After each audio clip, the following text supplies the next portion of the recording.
గత ప్రభుత్వం చిన్న అయ్యేదాన్ని కాదు. ఈ ప్రభుత్వం అంత కాదు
మన నల్లన గారికి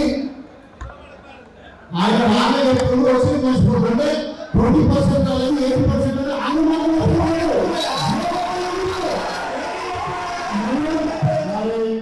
నల్లను మీరు చేపట్టాలి.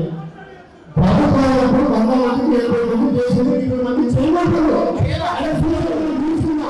మీరు దయచేసి మనకి 20 మంది మా మిత్రులు దయచేసి అన్ని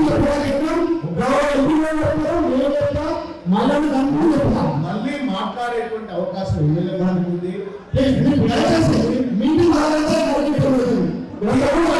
దీని వల్ల ఏమైతుందంటే మనము లేవడం వల్ల అరవడం వల్ల లెక్కలు మారుకోవు. అధికారులు ఇచ్చినటువంటి లెక్కలు ఇవన్నీ అధికారులు ఇచ్చినటువంటి లెక్కలే మనం మాట్లాడుకుంటున్నాం. ఆలయం చేసుకోవాలి వార్తలలోకి తప్పుడు విధానంలోకి రాకూడదు. ఈ నియోజకవర్గంలో 100% సాధించడం గొప్ప పేరు రావాలి. ఈ నియోజకవర్గానికి 100% పెన్షన్ ఇస్తున్నటువంటి పేరు రావాలి. కానీ ఇటీవల కాలంలో జరగలేదు కార్యక్రమాలు అధికారులు చూడండి. కానీ ఎట్టి పరిస్థితుల్లో ఈ నియోజకవర్గం ఇది మిగతా నియోజకవర్గాల ఆదర్శవంతమైన నియోజకవర్గంగా ఉండాలి. ఈ నియోజకవర్గం తప్పుడు ఆలోచన కలగాలని శాసనసభ పక్ష నేతగా ప్రతిపక్ష నాయకురాలుగా పనిచేసినటువంటి నియోజకవర్గం ఇక్కడ ఈ నియోజకవర్గం. కాబట్టి ఆలయ నియోజకవర్గంలో సంక్షేమ పథకాలు ఎవరెవరికైతే ఇంకా మిగిలిపోయారో వాళ్ళని ఈ రాష్ట్ర ప్రభుత్వం భరోసా ఇవ్వాలి. మన సోదరుడు బీజేపీ గారు చెప్పారు ఇక్కడ రాష్ట్ర ప్రభుత్వానికి చాలా దగ్గర ఉన్నటువంటి వ్యక్తి కాబట్టి ఇంకా ఎవరైనా మిగిలిపోతే వాళ్ళందరికీ సంక్షేమ పథకాలు అందించడం కోసం ఏ భాగాన్ని చూడకుండా ఏ కులం చూడకుండా ఏ మతం చూడకుండా అందరికీ అన్నం పెట్టేటువంటి కార్యక్రమం చేయాలని చెప్పి అల్లద గారిని సూచన చేస్తా ఉన్నాం. ఇక రెండవ విషయం ఏంటంటే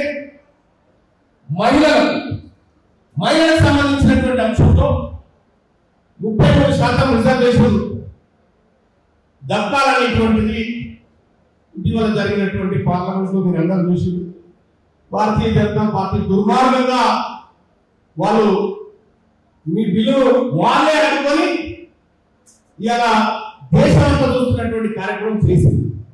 నేను చెప్తా మహిళలు ఇంకా చైతన్యవంతం కావాలి. ఆలయ నియోజకవర్గంలో గవర్నమెంట్ స్కూళ్ళలో విద్యార్థుల సంఖ్య పెరగాలి. స్వయం సహాయక బృందాలు ఏవైతే ఉన్నాయో వాటి పర్యవేక్షణ జరగాలి గ్రామాల పైన. అప్పుడు మాత్రమే మహిళలు ముందు వరుసలోకి వచ్చినప్పుడే ఈ రాష్ట్రం కానీ దేశం కానీ బాగుపడుతుందనేటువంటి విషయాన్ని తెలియజేస్తా ఉన్నాం. ఇప్పుడు ఆలయ నియోజకవర్గంలో మా సోదరులు గతంలో ఏం చేయలేదు వాళ్ళు చెప్పి కూడా కరెక్టే కాదు. వాళ్ళు ఏదైనా కదా మనకి తెచ్చుకుంది, వాళ్ళు ఏదైనా మనకి తీసుకొస్తున్నారు.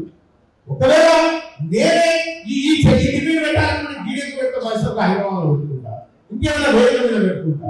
ఈ నియోజకవర్గం భావం కోసం మాత్రమే ఇక్కడ రావడం జరిగింది తప్ప ఈ నియోజకవర్గంలో మంచి జరగాలనే ఉద్దేశమే తప్ప ఎవరికి దురుద్దేశం లేదనేటువంటి విషయాన్ని తనకు తెలియజేస్తా ఉన్నాను.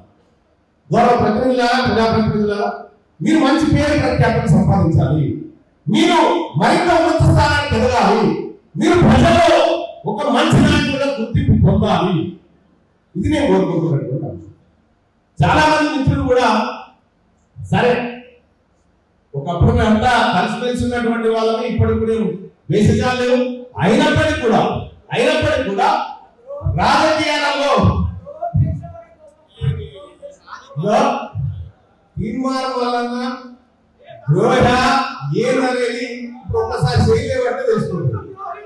కాబట్టి కాంగ్రెస్ పార్టీకి 100% కోరుకుంది.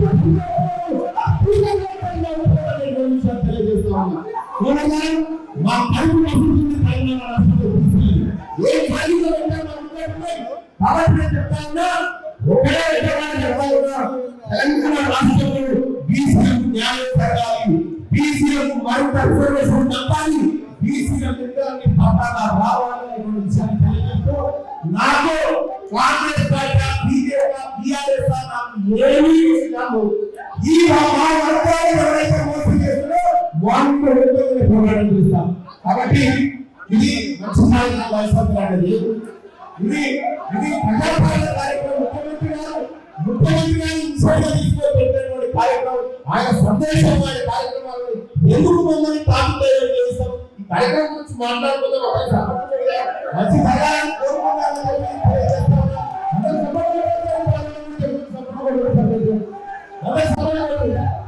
కాబట్టి అందరికీ కూడా ఒకటే మాట, ఏమీ లేదు,